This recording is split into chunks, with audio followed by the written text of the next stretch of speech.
Hello people!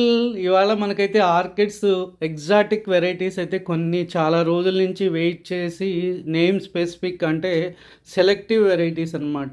వాటి కోసం wait చేసి వెస్ట్ బెంగాల్ సెల్లర్ నుంచి అయితే తెప్పించాను. చాలా బ్యూటిఫుల్ ప్యాకింగ్ చేశారు. హెల్తీ ప్లాంట్స్ అయితే పంపించారు. ఇన్ని రోజులు వెయిట్ చేసి కలెక్షన్ చేసినందుకు చాలా ఆనందం వేసిందనమాట.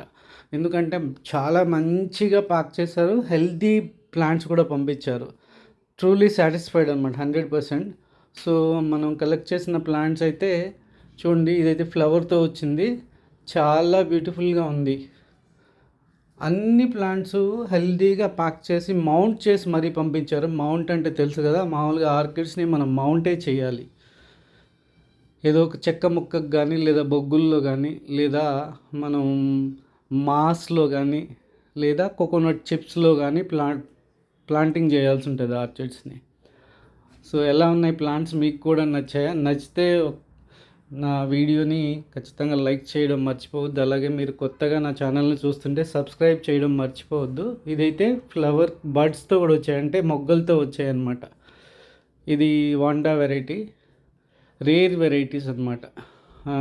చెప్పాలి అంటే నేటివ్ వెరైటీస్ కలెక్షన్ ఎలా ఉంటాయంటే స్పైసెస్ అనమాట. స్పైసెస్ అంటే హైబ్రిడైజ్ అయినట్టు కాదు, మన న్యాచురల్గా ఫారెస్ట్లో దొరికే కొన్ని రకాల వెరైటీస్. ఇవి వెయిట్ చేసి ఈగర్గా తెప్పించడం జరిగింది. ఎందుకోసం అంటే వెంటనే మనం కావాలనుకున్నప్పుడు ఇమీడియట్గా దొరికేవి. స్టాక్ ఎప్పుడూ ఉండవు ఇవి, ఎందుకంటే తక్కువ కలెక్షనే వస్తాయి వాళ్ళ దగ్గర కూడా. ఇవి కొన్ని రకాల అమర్ లిల్లీ బల్బ్స్. ఆ సెల్లర్ దగ్గరే కొన్ని వెరైటీస్ అయితే తీసుకోవడం జరిగింది. ఐ హోప్ మీకు ఈ వీడియో నచ్చింది అనుకుంటున్నాను. నచ్చితే ప్లీజ్ సబ్స్క్రైబ్ మై ఛానల్. మరిన్ని గార్డెనింగ్ వీడియోస్తో మీ ముందుకు వస్తాను. ఇది ఒక బల్బోఫిలియం వెరైటీ, ఇది ఒక వాండా వెరైటీ అనమాట. ఇవే మనకు వచ్చిన exotic orchid plants. I hope మీకు కూడా నచ్చాయి అనుకుంటున్నాను. ఇవి కొన్ని అమర్ లిల్లీ బల్బ్స్ అనమాట. మీకు వీడియో నచ్చితే ప్లీజ్ సబ్స్క్రైబ్ మై ఛానల్.